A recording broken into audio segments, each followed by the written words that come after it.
Hola y bienvenidos a este nuevo video. Mi nombre es Brian Guayotuma. Este es el ejercicio número 22 para poder tocar con mayor agilidad el teclado, ahora refiriéndonos al huayno. Voy a hacer lo siguiente: do, sol, si y mi menor. Lo que hago es lo siguiente: la tónica y luego todo lo demás.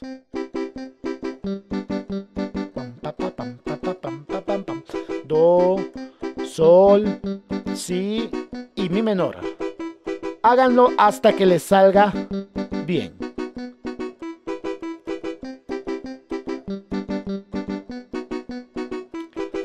Ahora voy a hacer lo siguiente. De aquí, un poco se ha movido el teclado ahí. Voy a bajarlo ahí.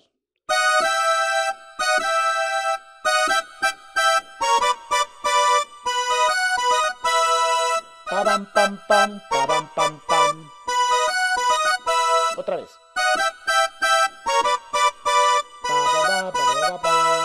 Pam, pam, pam, pam, pam, pam. Si se dan cuenta que hacer esto le da otra sensación, otro color.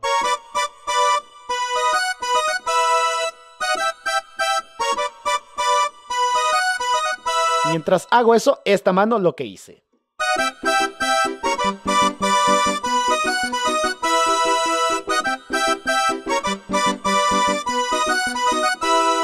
Ahora con base.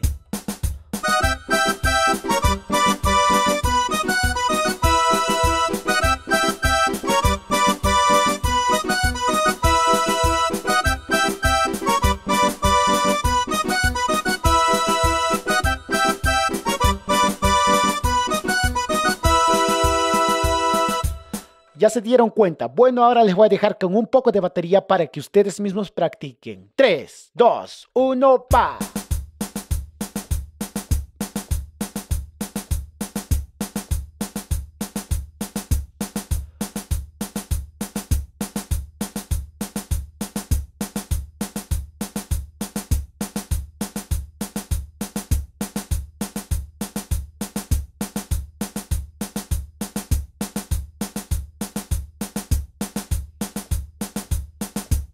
Terminará en 3, 2, 1, va. Bueno, y este ha sido el ejercicio número 22 para poder tocar el teclado con mayor agilidad, ahora refiriéndonos al huayno. Si te ha gustado este video, dale like, suscríbete, saludos y que tengas un buen día. Bye bye. Dime, linda, si puedo volver junto a tus labios, porque te deseo tanto de mis sentimientos y de mi amor.